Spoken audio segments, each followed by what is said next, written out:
Adama Barrow est donc réélu pour un second mandat. Quels sont les chantiers qui l'attendent?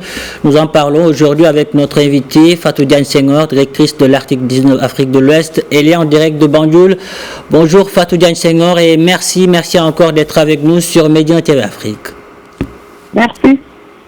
Alors, quel regard portez-vous sur le déroulement de cette présidentielle aux allures de test politico-démocratique pour la Gambie?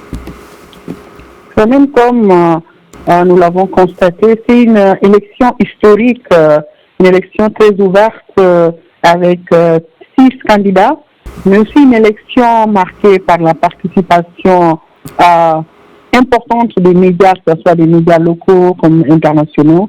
Et surtout, le point le plus important, c'est que l'élection s'est fait, la campagne, il n'y a pas eu de heurts, il n'y a pas eu vraiment de violence. Et nous avons beaucoup salué cette maturité du peuple gambien et surtout aussi la participation de la société civile à travers différentes plateformes de veille, de monitoring pour faire en sorte que cette élection se passe dans la transparence et la plus grande ouverture possible. Et aujourd'hui, après, aussi le taux de participation est très impressionnant. Ça montre que les Gambiens tiennent à leur démocratie naissante, tiennent à maintenir le cap pour aller vers des jours meilleurs.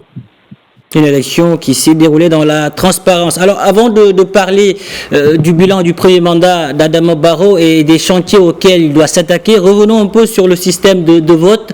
Samedi, les Gambiens n'ont pas glissé de bulletins dans l'urne. C'est avec débit qu'ils ont voté. N'est-il pas temps pour la Gambie de tourner, disons, la page de ce système de vote? Bon, c'est un système qui a fait son temps, un système quand même très rodé qui était là depuis l'époque coloniale. Et c'est un système quand même qui a permis à tous les Gambiens, beaucoup de Gambiens d'ailleurs, de pouvoir voter parce que c'est un système très simple qui ne demande pas à savoir lire et écrire, ce qui a beaucoup aidé. Mais maintenant, avec le développement des technologies, mais aussi surtout avec le nombre croissant de lecteurs, parce que nous allons atteindre les 1 million bientôt. En fait, avec la diaspora, ce sera 1 million plus. Au-delà de ça aussi, le nombre de candidats augmente chaque année. Et donc, il va de soi que ce système ne pourra plus contenir, en fait, l'évolution auquel la Gambie est en train de faire face. Mais il était exploré il y a quelques temps d'aller vers le système du bulletin. Et des dispositions ont été prises. Mais je pense que ça a été un peu arrêté du fait que c'était pas encore rodé et l'introduire pendant ces élections allait être trop risqué. Mais je pense que si tout se passe bien, cette élection présidentielle pourrait être la dernière avec les 10. Fatou Diagne Senghor, vous suivez de près le paysage médiatique gambien. Sous Yaya Jammeh, il n'y avait que 2 médias d'État aujourd'hui. De nombreuses télévisions ont vu le jour. N'est-ce pas une avancée significative en matière de démocratie et de liberté de la presse? Oui, c'est une avancée significative, surtout pour nous qui nous sommes battus pour la défense de la liberté d'expression, le droit des journalistes à leur indépendance et aussi à leur liberté de parole.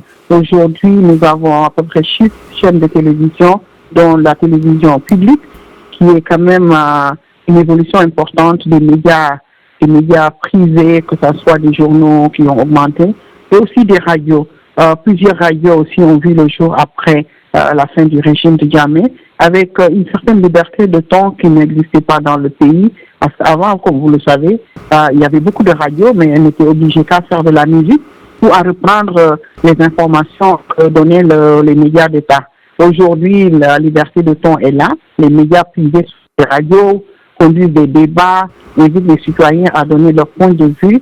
Et pour nous, c'est quand même un début d'ancrage de la liberté et du débat public, parce que c'est important quand on a des médias indépendants, on instaure le débat public, on instaure le dialogue, et ça va permettre de bâtir les bases d'une société démocratique. Adama Barrow a été réélu pour un second mandat. Quels sont aujourd'hui les chantiers auxquels il devra s'attaquer pour faire rayonner la Gambie? Oui, vous savez, le président Adama Barrow a été élu. Je pense qu'aussi les Gambiens ont choisi la continuité et aussi la stabilité. Avec la page Jammeh qui était une page très douloureuse, les plaies sont encore ouvertes. Je pense que les Gambiens ont préféré continuer ce champ de la réconciliation dans la recherche aussi de la justice. Et avec la commission vérité qui vient juste de donner son rapport à la veille des élections, les chantiers de réforme qui sont inachevés, je pense que le président aura beaucoup à faire pour conclure. Il y a eu beaucoup d'avancées, notamment, je l'ai dit, dans la pratique que les médias ont quand même retrouvé leur indépendance. Des cadres juridiques ont commencé à être développés, mais il y a beaucoup à faire. Par exemple, il y a toute une refonte du système de la justice qui quand même a fait beaucoup d'efforts en ce moment, mais quand même qui mérite d'être vu. Il y a aussi la question du droit, tout ce qui est autour du droit des médias et tout ça, les progrès ont déjà été réalisés, mais le cadre juridique n'a pas encore été finalisé. Le code pénal devant l'Assemblée nationale pour enlever un certain nombre de délits que le président Jammeh avait forcé dans les différents textes qui doivent être abrogés. Cela, nous espérons que ça doit être fait dans les mois qui viennent. Au-delà de ça aussi, il y a d'autres lois. Et l'un des plus grands chantiers pour nous, c'est d'abord la mise en œuvre du rapport de la commission vérité, c'est-à-dire identifier que la commission a identifié les auteurs d'actes les plus graves, les crimes d'atrocité, de poursuivre ces auteurs, mais aussi de renforcer ce processus de réconciliation des Gambiens avec eux-mêmes, parce que le pays est vraiment encore divisé, le pays souffre, et il va de soi qu'il faut continuer à réconcilier les Gambiens, tout en faisant en sorte qu'on ne puisse pas laisser de côté les victimes et qu'on fasse justice. Un autre chantier qui est très important, qui a été secoué, c'est-à-dire la révision de la Constitution. Un draft a été proposé qui devait aller en référendum. Malheureusement, ça n'a pas été fait l'année dernière. Et un des grands chantiers que nous attendons aussi, c'est que le président puisse renouer son engagement pour que la nouvelle Constitution puisse avoir le jour. Nous l'avons compris, il y a eu du positif et nombreux aussi sont les chantiers auxquels le président Adama Barrow doit s'attaquer. Fatou Diagne Senghor, merci d'avoir répondu à nos questions. Merci pour toutes ces précisions.